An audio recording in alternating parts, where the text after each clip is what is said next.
Little John Nottingham मेले में जाता है। शेरवुड में शेरिफ की दावत के बाद से वसंत बीत चुका था और गर्मी भी, और अक्टूबर का सुहाना महीना आ गया था। सारी हवा ठंडी और ताज़ा थी, फसलें घर आ चुकी थीं, युवा पक्षी पूरे फूले हुए थे, हॉप्स तोड़े जा चुके थे और सेब पक चुके थे। लेकिन हालांकि समय ने सब कुछ इतना आसान कर दिया था कि लोग अब उन सींग वाले जानवरों के बारे में बात नहीं करते थे जिन्हें शेरिफ खरीदना चाहता था। वह अभी भी इस मामले को लेकर दुखी था और अपनी मौजूदगी में रॉबिन हुड का नाम सुनना बर्दाश्त नहीं कर सकता था। अक्टूबर के साथ ही नॉटिंघम टाउन में हर 5 साल में मनाए जाने वाले महान मेले के आयोजन का समय आ गया था, जिसमें देश भर से दूर दूर से लोग आते थे। ऐसे समय में तीरंदाजी हमेशा दिन का मुख्य खेल हुआ करती थी, क्योंकि नॉटिंघमशायर के योद्धा पूरे इंग्लैंड में धनुष चलाने में सबसे अच्छे थे। लेकिन इस साल शेरिफ ने मेले की घोषणा करने से पहले बहुत देर तक हिचकिचाहट दिखाई, क्योंकि उसे डर था कि कहीं रॉबिन हुड और उसका गिरोह मेले में न आ जाए। पहले तो उसने मेले की घोषणा न करने का बहुत मन बनाया, लेकिन बाद में उसे लगा कि लोग उस पर हंसेंगे और आपस में कहेंगे कि वो रॉबिन हुड से डरता है, इसलिए उसने यह विचार छोड़ दिया। अंत में उसने अपने मन में तय किया कि वह ऐसा पुरस्कार देगा जिसे वे पाने की परवाह नहीं करेंगे। ऐसे समय में आधे अंक या 1 टन शराब देने का रिवाज था, इसलिए इस साल उसने घोषणा की कि सर्वश्रेष्ठ तीरंदाज को 2 मोटे बैलों का पुरस्कार दिया जाना चाहिए। जब रॉबिन हुड ने सुना कि क्या घोषणा की गई थी, तो वह झल्ला गया और बोला, अब इस शेरिफ को समझाओ कि वह ऐसा पुरस्कार दे कि केवल चरवाहे हिरन ही उसे लेने के लिए तैयार होंगे। मुझे नॉटिंघम टाउन में एक और मुकाबला करने से बेहतर कुछ नहीं लगता, लेकिन अगर मैं ये पुरस्कार जीत भी गया तो इससे मुझे कोई खुशी या लाभ नहीं होगा। तभी लिटिल जॉन बोला, नहीं, लेकिन ध्यान से सुनिए अच्छे मालिक, उसने कहा, आज ही विल स्टेटली, डॉनकेस्टर का युवा डेविड और मैं ब्लू बोआ के साइन पर थे, और वहां हमने इस आनंदमय मेले की सारी खबरें सुनी, और यह भी कि शेरिफ ने ये पुरस्कार देने की पेशकश की है, इसलिए हम शेरवुड के लोग मेले में आने की परवाह नहीं करेंगे। इसलिए अच्छे मालिक, यदि आप चाहें तो मैं जाऊंगा और नॉटिंघम टाउन में गोली चलाने वाले मजबूत योद्धाओं के बीच इस बेचारे को भी जीतने का प्रयास करूंगा। नहीं, लिटिल जॉन, रॉबिन ने कहा, तुम एक तगड़े आदमी हो, फिर भी तुम में स्टेटली जैसी चतुराई नहीं है, और मैं नहीं चाहता कि पूरे नॉटिंघमशायर में तुम्हें कोई नुकसान पहुंचे। फिर भी अगर तुम जाओगे तो कोई भेष बदल कर जाना, कहीं ऐसा न हो कि वहां तुम्हें पहचानने वाले लोग हों। ठीक है, अच्छे मालिक, लिटिल जॉन ने कहा, लेकिन मैं जो भेष चाहता हूँ वो लिंकन हरे रंग के बजाय लाल रंग का एक अच्छा सूट है। मैं अपने सिर के चारों ओर अपनी जैकेट का टोप खींच लूंगा ताकि यह मेरे भूरे बालों और दाढ़ी को छिपा सके, और फिर मुझे विश्वास है कोई भी मुझे नहीं पहचान पाएगा। यह मेरी इच्छा के विरुद्ध है, रॉबिन हुड ने कहा, फिर भी यदि तुम ऐसा चाहते हो तो चले जाओ, लेकिन अपने आप को संभालो लिटिल जॉन, क्योंकि तुम मेरे दाहिने हाथ हो और मैं ये बर्दाश्त नहीं कर सकता कि तुम्हें कोई नुकसान पहुंचे। इसलिए छोटे जॉन ने लाल कपड़े पहने और नॉटिंघम टाउन के मेले की ओर चल पड़ा। नॉटिंघम में मेले के दिन बहुत ही खुशनुमा थे, जब बड़े शहर के गेट के सामने हरियाली में कतारों में खड़े बूथ, बहुरंगी कैनवास के टेंट, झंडियां और फूलों की मालाएं लटकी हुई थीं, और लोग सभी ग्रामीण इलाकों से आए थे, चाहे वे सामान्य हो या सज्जन।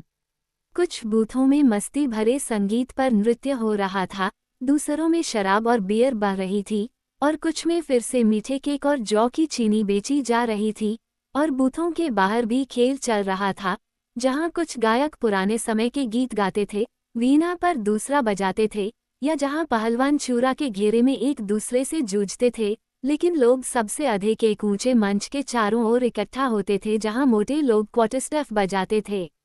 तो लिटिल जॉन मेले में आया। उसकी होज और जैकेट पूरी तरह से लाल रंग की थी, और उसकी टोपी भी लाल रंग की थी, जिसके किनारे पर एक लाल पंख लगा हुआ था। उसके कंधों पर एक मोटा धनुष लटका हुआ था, और उसकी पीठ पर अच्छे गोल तीरों का एक तरकश लटका हुआ था। बहुत से लोग ऐसे मोटे, लंबे आदमी को देखने के लिए मुड़े, क्योंकि उसके कंधे वहां मौजूद किसी भी आदमी से हथेली की चौड़ाई के बराबर चौड़े थे, और वह बाकी सभी लोगों से एक सिर लंबा था। लड़कियां भी उसे तिरछी नजरों से देख रही थीं, सोच रही थीं कि उन्होंने इससे ज्यादा कामुक युवक कभी नहीं देखा। सबसे पहले वो उस बूथ पर गया जहां मोटी शराब बिकती थी और एक बेंच पर खड़े होकर उसने अपने आसपास के सभी लोगों को बुलाया और उसके साथ पीने के लिए कहा। अरे प्यारे लड़कों, उसने चिल्लाते हुए कहा, एक मोटे यौमन के साथ कौन शराब पिएगा? आओ सब आओ, आओ सब आओ, चलो मौज मस्ती करें, क्योंकि दिन सुहाना है और शराब में झुनझुनी है।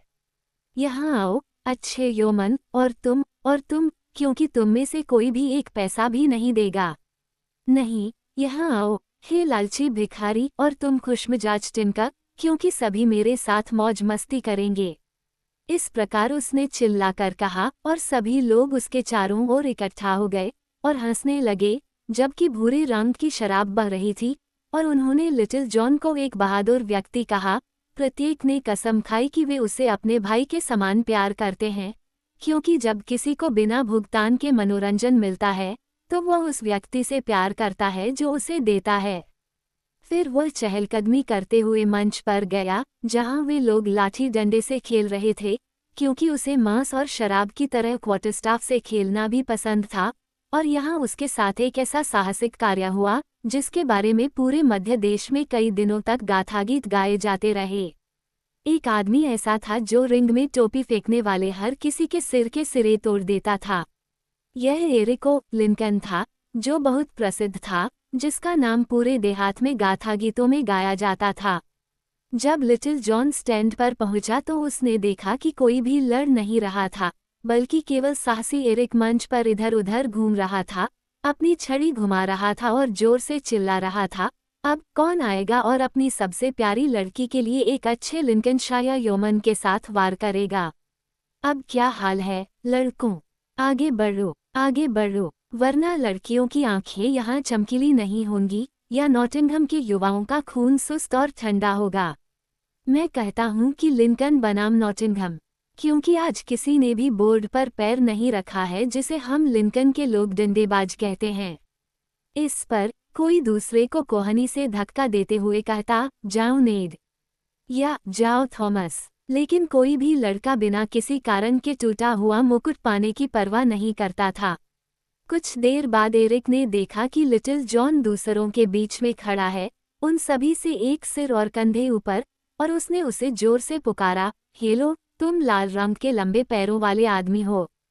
तुम्हारे कंधे चौड़े हैं और तुम्हारा सिर मोटा है। क्या तुम्हारी लड़की इतनी सुंदर नहीं है कि तुम उसके लिए डंडा उठाओ? सच में, मैं विश्वास करता हूँ कि नॉटिंघम के लोग हड्डी और नस बन जाते हैं, क्योंकि उनके पास न तो दिल है और न ही साहस। अब तुम महान बदमाश, क्या तुम नॉटिंघम के लिए लाठी नहीं घुमाओगे? हाँ, लिटिल जॉन ने कहा, अगर मेरे पास यहाँ मेरी अपनी अच्छी छड़ी होती तो मुझे तुम्हारे बदमाश का सिर फोड़ने में बहुत खुशी होती, तुम दुष्ट डींग हाँकने वाले। मैं जानता हूँ कि तुम्हारे लिए यह अच्छा होगा अगर तुम्हारे मुर्गे की कंघी काट दी जाए। इस प्रकार उसने कहा, पहले तो धीरे से, क्योंकि वह चलने में धीमा था, लेकिन उसका क्रोध एक बड़े पत्थर की तरह बढ़ गया जो पहाड़ी से लुढ़क रहा था, जिससे अंत में वह क्रोध से भर गया। फिर एरिको लिंकन जोर से हंसे। एक ऐसे व्यक्ति के लिए अच्छी बात कही जो मुझसे निष्पक्ष रूप से मिलने से डरता है, उन्होंने कहा। तुम खुद ही बहुत शरारती हो, और अगर तुमने इन तख्तों पर पैर रखा तो मैं तुम्हारी शरारती जीभ को तुम्हारे दांतों के भीतर खड़खड़ाहट कर दूंगा। अब लिटिल जॉन ने कहा, क्या यहाँ कोई ऐसा आदमी नहीं है जो मुझे एक अच्छी मजबूत लाठी उधार दे जब तक कि मैं उस आदमी की हिम्मत को परख न लूं?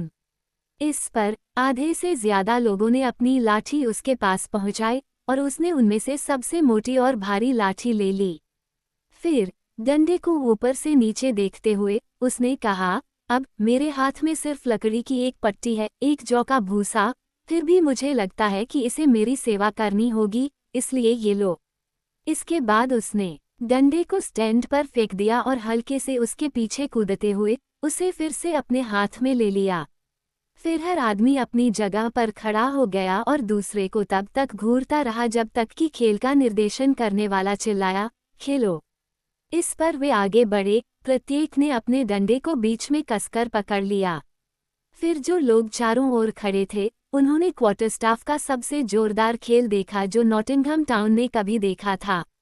पहले एरिक को लिंकन ने सोचा कि वह आसानी से लाभ प्राप्त कर लेगा, इसलिए वह आगे आया जैसे कि वह कहेगा, देखो अच्छे लोगों, मैं इस मुर्गे को कितनी जल्दी काटता हूँ। लेकिन उसने तुरंत पाया कि यह इतना तेज काम नहीं था। उसने बहुत ही चतुराई से वार किया और तलवारबाजी के महान कौशल के साथ, लेकिन उसने लिटिल जॉन में अपना मुकाबला पाया था। एक बार, 2 बार, 3 बार उसने वार किया और तीनों बार लिटिल जॉन ने बाएं हाथ और दाएं हाथ से वार किया। फिर जल्दी से और एक सुंदर पीछे से वार करते हुए उसने एरिक को इतनी चतुराई से उसके गार्ड के नीचे मारा कि उसका सिर फिर से बज उठा। इसके बाद एरिक ने अपने होश संभालने के लिए कदम पीछे खींच लिए, जबकि एक जोरदार जयकार गूंज उठी और सभी लोग खुश थे कि नॉटिंघम ने लिंकन का ताज तोड़ दिया था और इस प्रकार खेल का पहला मुकाबला समाप्त हो गया। फिर कुछ ही देर में खेल के निर्देशक ने चिल्लाया, खेलो, और वे फिर से साथ आए। लेकिन अब एरिक ने सावधानी से खेला, क्योंकि उसने पाया कि उसका आदमी पूरी तरह से अच्छा था और साथ ही उसे उस वार की कोई मीठी याद नहीं थी जो उसे लगा था। इसलिए इस मुकाबले में न तो लिटिल जॉन और न ही लिंकन का आदमी अपने गार्ड के भीतर एक भी वार नहीं झेल पाया। फिर थोड़ी देर बाद वे फिर से अलग हो गए और ये दूसरा मुकाबला था। फिर तीसरी बार वे एक साथ आए और पहले तो एरिक ने सावधान रहने की कोशिश की, जैसा कि वह पहले भी कर रहा था, लेकिन खुद को इस तरह से नाकाम पाकर वह पागल हो गया। उसने अपनी बुद्धि खो दी और इतनी भयंकर और इतनी तेज मार बरसाना शुरू कर दिया कि वे पेंटहाउस की छत पर ओलों की तरह गरजने लगे। लेकिन इन सब के बावजूद वह लिटिल जॉन की सुरक्षा के दायरे में नहीं पहुंच पाया। फिर आखिरकार लिटिल जॉन ने अपना मौका देखा और उसे बहुत ही चतुराई से पकड़ लिया। एक बार फिर एक तेज झटके के साथ उसने एरिक के सिर के पास मारा और इससे पहले कि वह संभल पाता, लिटिल जॉन ने अपना दाहिना हाथ नीचे करके अपने बाएं हाथ से एक जोरदार झटका मारा।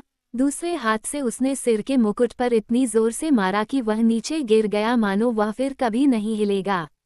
फिर लोगों ने इतनी जोर से चिल्लाया कि लोग ये देखने के लिए इधर उधर से दौड़े चले आए कि आखिर हो क्या रहा है।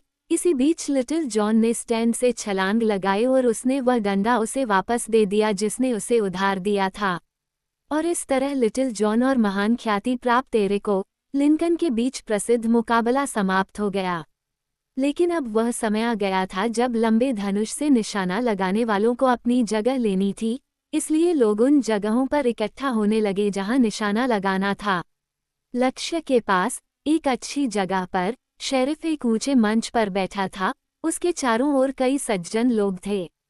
जब तीरंदाजों ने अपनी जगह ले ली तो हेरल्ड आगे आया और खेल के नियमों की घोषणा की और बताया कि प्रत्येक को 3 निशाने कैसे लगाने चाहिए और जो सबसे अच्छा निशाना लगाएगा उसे 2 मोटे बैलों का पुरस्कार मिलेगा। वहां 20 बहादुर निशानेबाज इकट्ठे हुए थे और उनमें से कुछ लिंकन और नॉटिंघमशायर में लंबे धनुष के सबसे तेज हाथ वाले थे और उनमें से लिटिल जॉन बाकी सभी से लंबा था। वह अजनबी कौन है जो पूरी तरह से लाल रंग के कपड़े पहने हुए है? कुछ ने पूछा और दूसरों ने उत्तर दिया, ये वही है जिसने अभी अभी एरिक को लिंकन के मुकुट को इतनी अच्छी तरह से तोड़ा है। इस तरह लोग आपस में बात करते रहे। आखिरकार ये शेरिफ के कानों तक पहुंच गया और अब हर आदमी आगे बढ़ा और बारी बारी से तीर चलाया, लेकिन हालांकि हर किसी ने अच्छा निशाना लगाया, लिटिल जॉन सबसे अच्छा था क्योंकि उसने 3 बार क्लाउड पर निशाना लगाया और एक बार केंद्र से केवल एक जौ के दाने की लंबाई पर। अरे, लंबे तीरंदाज के लिए! भीड़ चिल्लाई और उनमें से कुछ ने चिल्लाया, अरे, रेनॉल्ड ग्रीनलीफ के लिए, क्योंकि यह वह नाम था जिसे लिटिल जॉन ने उस दिन खुद को बुलाया था। फिर शेरिफ ने ऊंची सीट से उतरकर वहां आकर खड़ा हो गया जहां तीरंदाज खड़े थे, जबकि उसे आते देख सभी ने अपनी टोपियां उतार दी। उसने लिटिल जॉन को गौर से देखा लेकिन उसे पहचान नहीं पाया। हालांकि उसने थोड़ी देर बाद कहा, अब कैसे, अच्छे साथी, मुझे लगता है कि तुम्हारे चेहरे पर वो बात है जो मैंने पहले देखी थी। शायद ऐसा ही हो, लिटिल जॉन ने कहा, क्योंकि मैंने कई बार आपके दर्शन किए हैं। और बोलते समय उसने शेरिफ की आंखों में लगातार देखा ताकि शेरिफ को ये संदेह न हो कि वह कौन है। तुम एक बहादुर तलवार हो, अच्छे दोस्त, शेरिफ ने कहा, और मैंने सुना है कि तुमने आज लिंकन के खिलाफ नॉटिंगमशायर के कौशल को अच्छी तरह से बरकरार रखा है। तुम्हारा नाम क्या है, अच्छे साथी? लोग मुझे रेनॉल्ड ग्रीनलीफ, योर वर्शिप कहते हैं, लिटिल जॉन ने कहा, और इस बारे में बताने वाली पुरानी गाथा में आगे कहा गया है। तो सच में वो एक हरा पत्ता था, लेकिन शेरिफ को यह नहीं पता था कि वह किस तरह के पेड़ का था। अब रेनॉल्ड ग्रीनलीफ, शेरिफ ने कहा, तुम धनुष चलाने में सबसे सुंदर हाथ हो जिसे मैंने कभी देखा है, उस झूठे दुष्ट रॉबिनहुड के बाद, जिसकी चालों से भगवान मुझे बचाए। क्या तुम मेरी सेवा में शामिल होगे, अच्छे साथी? तुम्हें बहुत अच्छा भुगतान किया जाएगा, क्योंकि तुम्हें साल भर में 3 जोड़ी कपड़े मिलेंगे, साथ ही अच्छा खाना और जितना तुम पी सकते हो उतना शराब, और इसके अलावा मैं तुम्हें हर माइकल मास्टाइड पर 40 मार्क दूंगा। तो फिर मैं यहाँ एक स्वतंत्र व्यक्ति के रूप में खड़ा हूँ, और खुशी खुशी मैं आपके घर में प्रवेश करूंगा, लिटिल जॉन ने कहा, क्योंकि उसने सोचा कि अगर वह शेरिफ की सेवा में प्रवेश करता है, तो उसे कुछ मज़ेदार मजाक मिल सकता है। तुमने बहुत अच्छे मोटे बैल जीते हैं, शेरिफ ने कहा, और मैं इसमें एक बढ़िया मार्च भी अभी जोड़ूंगा, क्योंकि मुझे ऐसा आदमी मिलने की खुशी है, क्योंकि मैं जानता हूँ तुम रॉबिनहुड जितना ही अच्छा तीर चलाते हो। तो फिर लिटिल जॉन ने कहा, खुद को आपकी सेवा में पाकर मैं इन सभी अच्छे लोगों को मोटे बैल और ब्राउन एले दूंगा, ताकि वे भी आनंद मना सकें। इस पर एक बड़ी जय जयकार हुई, कई लोगों ने उपहार की खुशी में अपनी टोपियां ऊंची कर दीं। फिर कुछ लोगों ने बड़ी आग जलाई और बैलों को भूना, और दूसरों ने शराब की बट को उछाला, जिसके साथ सभी ने मौज मस्ती की। फिर जब उन्होंने जितना हो सका खा पी लिया, और जब दिन ढल गया और नॉटिंघम टाउन के शिखरों और टावरों पर लाल और गोल चांद उगाया, तो उन्होंने हाथ मिलाए और आग के चारों ओर बैगपाइप और वीणा के संगीत पर नृत्य किया। लेकिन इस मौज मस्ती के शुरू होने से बहुत पहले शेरिफ और उसका नया नौकर रेनॉल्ड ग्रीनलीफ नॉटिंघम के महल में थे।